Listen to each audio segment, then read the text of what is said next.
the Fed is not going to taper QE. This is Andrew Stotz of A. Stotz Investment Research. Let's get started. Consensus is that there will be Fed tapering. You can type it into Google and see all the articles. The taper talk started in May 2021 when Barron's article said, well, it's going to be a ways off. Then the next thing that came along was BlackRock saying that asset purchases would be tapered sooner rather than later. In June 2021, it started to see that the Fed was giving tapering signals. And here we can see this article from CNBC. The Fed is in early stages of a campaign to prepare markets for tapering its asset purchases. And then in September 22nd, the FOMC meeting came. And what did we get in that meeting? The Federal Reserve is committed to using its full range of tools to support the U.S. economy in this challenging time, thereby promoting its maximum employment and price stability goals. Of course, that's not the main part. The main part came next. Here you can see last December, the committee indicated that it would continue to increase its holdings of Treasury securities by at least $80 billion per month and of agency-backed, mortgage-backed securities by at least $40 billion per month. But here's the key. If progress continues broadly as expected, the committee judges that a moderation in the pace of asset purchases may soon be warranted. That is the Fed's signal that they want to do tapering. Now, just because you want to do tapering doesn't mean you can. So I want to tell you, I don't think that the Fed will be able to do tapering. And I've got a lot more to say on it, but let's just walk through 2008. I want to go back in time.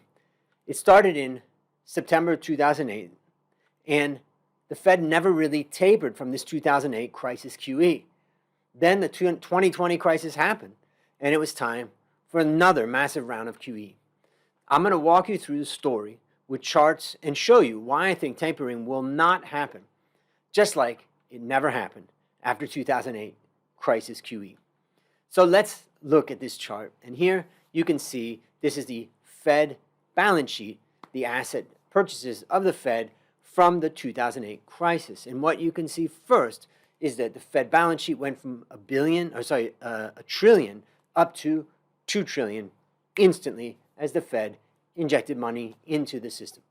And then it slowly crept up. Of course, they would have liked to have tapered at some point, but you can see that even going all the way, let's say to here, we can see about 2021, and then you can see an attempt to taper, but then what happened was there was a mid-2023 taper tantrum, and that basically caused the Fed to go back and continue to have quantitative easing, meaning buying assets from the market. So what we can see is that from $1 trillion to 4.5 trillion, the peak of that QE, and in fact, most of the QE actually didn't even happen until 4 years after the 2008 QE crisis.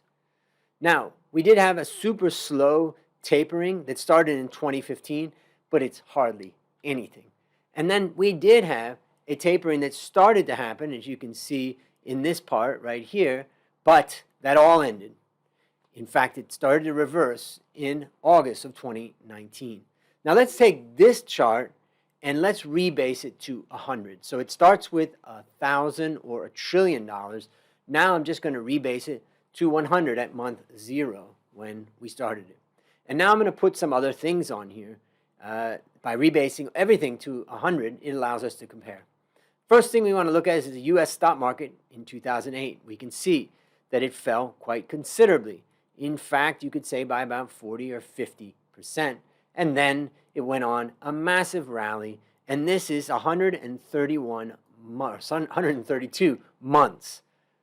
So next, let's look at the Fed funds rate. Fed funds rate went immediately down. As you can see, it went immediately down almost to nothing. And it wasn't until about almost 88 months later that they started to taper, started to raise rates, because ultimately tapering means raising rates because you're no longer putting money into the system. Now, let's look at 2020 now and see what's happening. The first thing I plot here is the Fed assets, We already saw the assets in 2008. Now we can see that there was a significant immediate jump in the assets, the green line, and then it's been steadily rising. So almost exact same pattern, except a little bit less spending this time when you rebase it to 100. Now, the next line I want to look at is the U.S. stock market, that dotted line, and we can see it didn't fall. I mean, barely, about 20% compared to this fall that we saw happening with the U.S. market in 2008. So, very small fall, and then a significant rise in the market, but we're only about 18 months into this QE. And that's one of the reasons right there why I don't expect QE to happen anytime soon. It takes years for QE to unwind. So, next, let's look at the Fed funds rate. This is the last item that we'll put on, and here we can see the Fed funds rate went down exactly as prior. And think about it. They tried to increase it, but they couldn't until right about here when interest rates started to rise. And I suspect that we'll have many, many more months of interest rates, Fed fund rate being at zero. And ultimately, that is not tapering when the Fed fund rate stays at zero. Now, in 2008 crisis QE, it took 4 months for the Fed funds rate to drop from 2 to 0.2. And in 2020 crisis QE, it took 2 months to go from 1.6 to 0.1. So they moved fast and hard. So what does tapering mean? It means that they're tightening the money supply because they're no longer buying bonds and injecting cash into the system. It also means interest rates are rising, and the market knows that a buyer of last resorts of bonds is exiting. And when you know that a buyer of last resort is exiting, then what's going to happen to the price? Exiting demand. It's not like people are going to come in and say, oh, the Fed doesn't want this anymore, I'm buying these bonds. No, just the opposite. We're going to see the price of bonds fall and the yield of bonds rise. So we're going to see rising interest rates. And then a stock market crash. Now, the tapering tantrum that happened in 2013 didn't crash the market.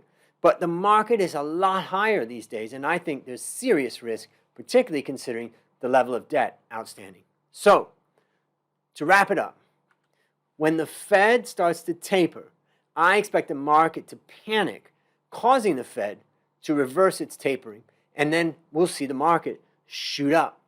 Now, there's a lot more to talk about on this, but I just wanted to keep this short, and I'll bring some more in here. Let me know what you think about Fed tapering, because I say that the Fed is not going to taper.